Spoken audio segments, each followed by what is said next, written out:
Assalamualaikum warahmatullahi wabarakatuh. Waalaikumsalam warahmatullahi wabarakatuh. Selamat sore. Jadi sesuai dengan kontrak kita, bahwasanya hari ini kita akan masuk dalam mata kuliah keperawatan paliatif dan menjelang ajal. Jadi pada mata kuliah ini terdiri dari 3 SKS ya, di mana 2 teori dan 1 praktek.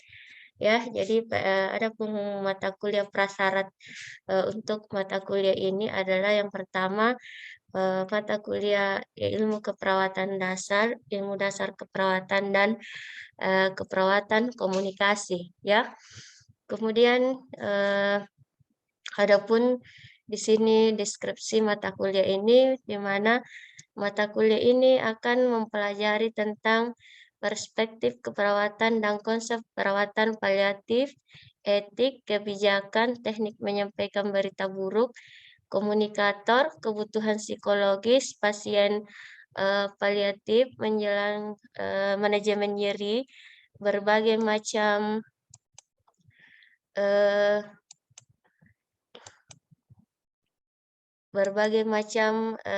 terapi komplementer, tinjauan agama dan budaya tentang penyakit kronik, ya. Nah, adapun tujuan atau kompetensi yang harus dicapai dalam pembelajaran ini, yaitu mahasiswa diharapkan mampu menjelaskan perspektif ya di sini.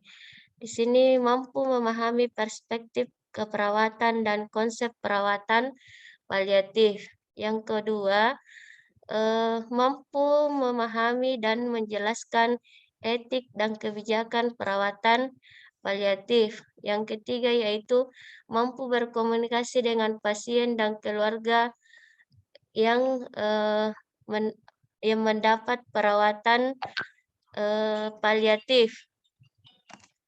Ya, kemudian yang keempat, mampu memahami dan menjelaskan patofisiologi penyakit terminasi. Dan yang kelima, mampu melakukan pengkajian biopsikososial dan spiritual dan kultural. Ya.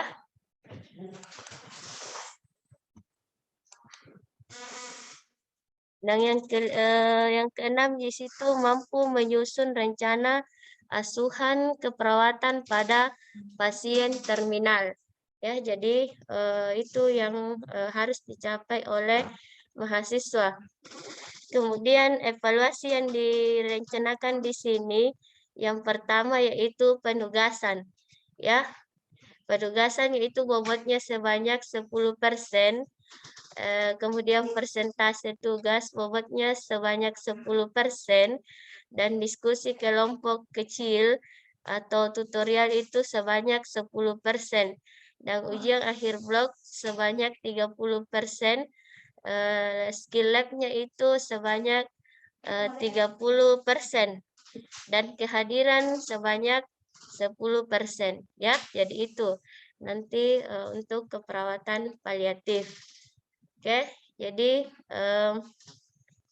kita lanjut untuk hari ini kita akan membahas tentang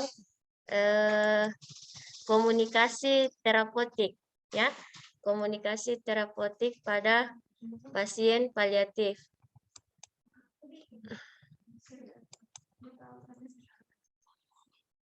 Jadi yang pertama komunikasi terapeutik dalam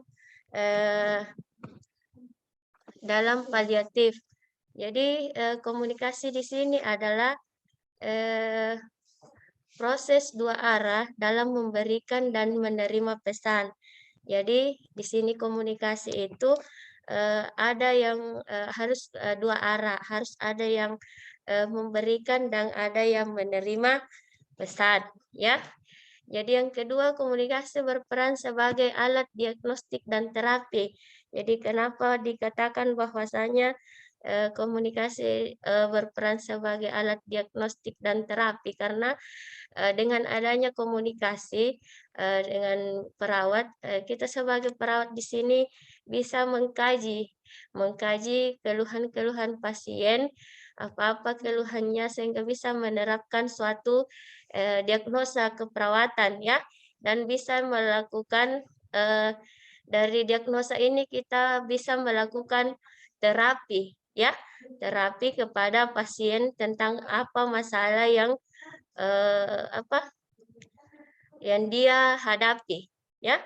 Selanjutnya di sini komunikasi terapeutik adalah komunikasi yang dapat memberikan perubahan perilaku. Jadi dengan adanya komunikasi terapeutik ini kita sebagai pasien bisa memberikan mungkin perubahan dengan mungkin adanya penyuluhan dari perawat atau ada diskusi dengan perawat tentang dietnya mungkin diet tentang penyakit yang dideritanya mungkin dari komunikasi dengan perawat ini mampu merubah perilaku pasien ini ya, mampu melakukan perubahan perilaku.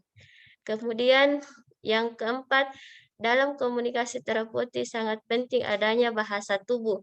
Jadi harus menunjukkan rasa empati kepada pasien. Jadi menjadi pendengar yang baik saat pasien mengeluarkan unek-uneknya ya atau keluhan-keluhannya.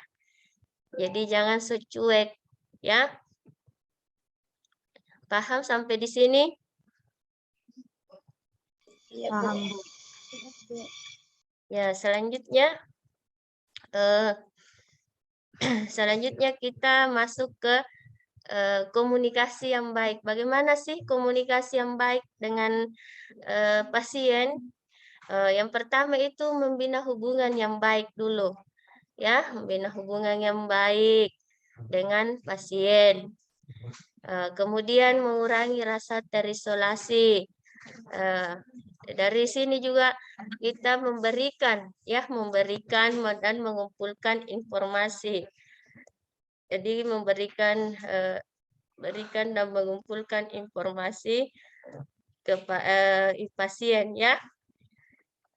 Kemudian selanjutnya strategi komunikasi yang baik dalam pasien. Jadi ada beberapa poin di sini bagaimana strategi komunikasi yang baik dengan pasien dan keluarga ya.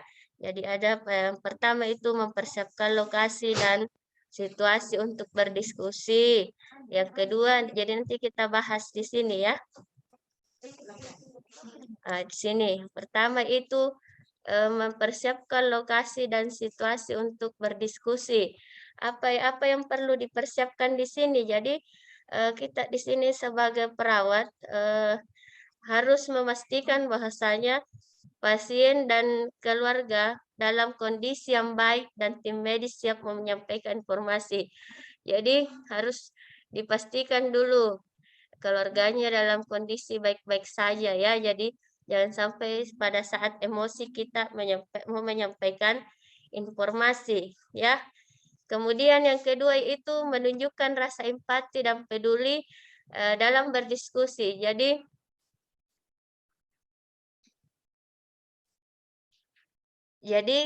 di sini tunjukkan rasa empati ya. Jadi seakan-akan kita ikut dalam perasaan tapi jangan larut ya, itu namanya empati. Jadi bedakan antara empati dan simpati.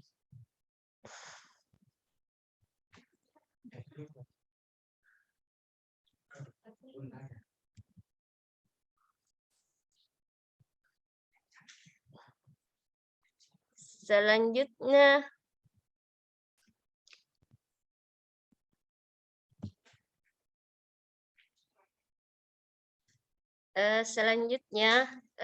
pertahankan kontak mata dengan pasien dan keluarga ya. Jadi pada saat kita melakukan diskusi dengan pasien, itu yang, perlu dilakukan adalah kontak mata ya. Jadi jangan sampai, kita ditemani bicara sama pasien, itu, apa, tidak fokus ya, tidak fokus sama, yang kita temani bicara. Kita main HP mungkin, ya jadi sebaiknya hindari hal yang seperti itu. Kemudian berikan bahasa tubuh yang baik.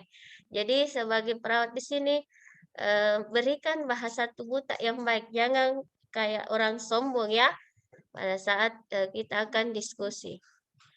Yang kedua, melibatkan orang-orang terdekat terutama pengambilan keputusan. Jadi apa saja hal yang, dapat dilakukan ya. Jadi kita bisa mengembangkan hubungan yang baik dengan pasien dan keluarga ya. Pasien dengan, keluarga. Kemudian, yang kedua, lagi-lagi kita menunjukkan rasa empati dan perhatian selama masa konsultasi ya. Jadi pada saat, konsultasi, harus menunjukkan rasa empatinya ya, empati. Kemudian arahkan topik pembicaraan sesuai dengan kultur pasien dan sikap positif. Dan yang keempat, pertahankan kontak mata pasien, keluarga, dan duduk dekat pasien, gunakan bahasa tubuh sesuai, dan berikan jeda waktu bagi pasien mengungkapkan apa yang dirasakan. Jadi, kita tetap pertahankan kontak tubuh, kontak mata dengan pasien, ya. Kemudian dengan senang hati mendengarkan ungkapan perasaan apa-apa yang pasien rasakan saat itu ya, dan kita sebagai pendengar yang setia. Oke, kita bisa lanjut.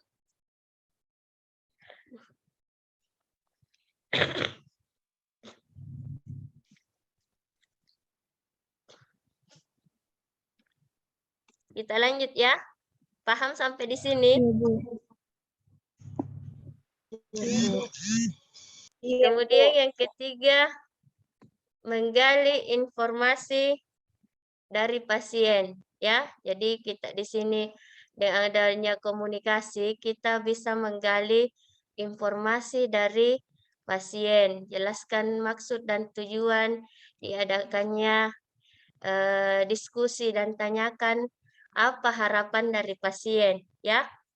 Kemudian tinjau kembali pengertian dari pasien terhadap penjelasan mengenai situasi yang mereka hadapi dan berikan kesempatan untuk bertanya ya. Jadi pada saat melakukan diskusi berikan kesempatan kepada pasien ya untuk bertanya. Mungkin ada unek-uneknya yang mau ditanyakan ya. Jadi berikan kesempatan. Kemudian keempat, memberikan informasi sesuai kebutuhan pasien dan keluarga. Jadi berikan pasien kesempatan untuk membahas harapan-harapannya. Atau di sisi lain menghargai tidak membahasnya jika pasien tidak menginginkannya. Ya, jadi harus kita sebagai perawat di sini memberikan kesempatan kepada pasien. Silahkan Bu, Pak, apa mungkin ada apa harapan dari diskusi ini ya. Kemudian berikan informasi secara bertahap sesuai yang diinginkan pasien ya. Jadi berikan informasi sesuai yang diinginkan pasien saja ya. Kemudian gunakan bahasa yang jelas dan mudah dimengerti serta menghindari penggunaan istilah-istilah medis. Jadi pada saat kita diskusi dengan pasien, berikan bahasa yang mudah dimengerti oleh pasien, yang bahasa medis, karena belum tentu semua pasien tahu kalau kita gunakan bahasa medis.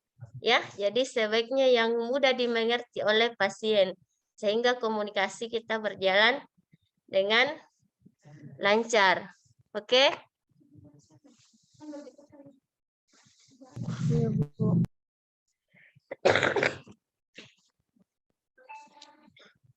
Kemudian perhatikan juga hal-hal yang diperlukan oleh pelaku rawat. Pertimbangkan pertemuan terpisah antara pasien dengan pelaku bila dibutuhkan.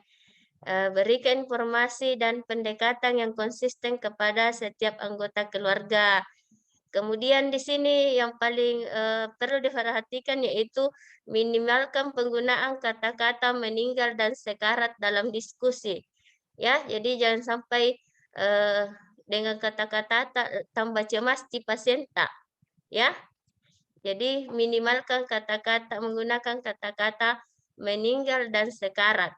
Ya, nanti kata tambah cemas di pasien tak. Oke. Di sini yang kelima, menghargai pertimbangan dan emosi pasien. Jadi yang pertama di sini kita ketahui rasa takut, kekhawatiran, reaksi emosi dari pasien ya. Bersikap aktif untuk memulai diskusi mengenai rencana selanjutnya. Berikan respon terhadap kesedihan ya. Kesedihan dan kesulitan setelah diskusi. Jadi berikan respon tak kepada pasien. Ingat empati ya, jangan simpati ya. Kemudian memberikan harapan yang realistis. Jadi berikan harapan yang sesuai ya. Jangan dan tidak berlebihan, jangan berlebihan juga. Pokoknya yang realistis harapannya yang kita berikan. Jangan memberikan harapan palsu sama pasien, ya. Kemudian memberikan kesempatan untuk pasien dan keluarga untuk bertanya dan berdiskusi, ya. Kita memberikan kesempatan, mungkin Tabe Pak Bu, mungkin ada yang mau ditanyakan terkait dengan yang kita bicarakan tadi. Mungkin ada yang masih mau Bapak kurang jelas, mungkin Ibu mungkin kurang jelas, mungkin kita bisa tanyakan ya. Ya, kasih kesempatan kepada pasien dan keluarganya. Setelah itu mendokumentasikan komunikasi tersebut. Ya. Ya, jadi selanjutnya bagaimana penyampaian berita buruk di sini. Jadi hal yang perlu disampaikan meliputi fakta medis mengenai penyakit yang dideritanya sejauh yang ingin diketahuinya. Jadi sebaiknya penyampaian informasi dilakukan sedini mungkin ya agar pasien masih memiliki kapasitas untuk membuat keputusan dan tidak menunda-nunda hingga kondisinya memburuk. Jadi sebaiknya secepatnya diberikan informasi terkait dengan penyakitnya ya supaya mungkin mereka bisa mengambil keputusan yang terbaik ya. Ya, jadi untuk komunikasi di sini cukup sampai di sini. Mungkin ada yang mau ditanyakan terkait materi komunikasi. Jadi itu ya, bagaimana kita sebagai perawat pada saat berinteraksi atau berkomunikasi dengan pasien, ya. Ada yang mau ditanyakan? Atau sudah jelas? Jelas nih, Bu. Ya, sudah jelas. Ya, jadi yang perlu diperhatikan di sini kita sebagai perawat perawat dalam berkomunikasi itu adalah pertahankan kontak mata dengan pasien, ya. Jadi yang ada di dekat pasien kita ada tapi seakan tiada karena tidak fokus sama pasiennya. Kita cuma fokus di HP misalnya. Makanya pertahankan kontak mata, kemudian merasa empati sehingga mereka merasa diperhatikan, ya. Oke. Iya, Bu. Ya, Bu. Ya, paham sampai di sini? Tidak ada yang mau bertanya?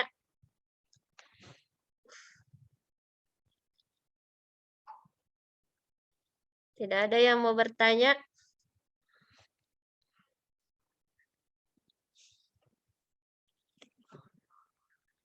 Ya, kalau tidak ada yang mau bertanya, untuk hari ini cukup sekian. Nanti selanjutnya kita kontrak waktu lagi untuk pertemuan selanjutnya.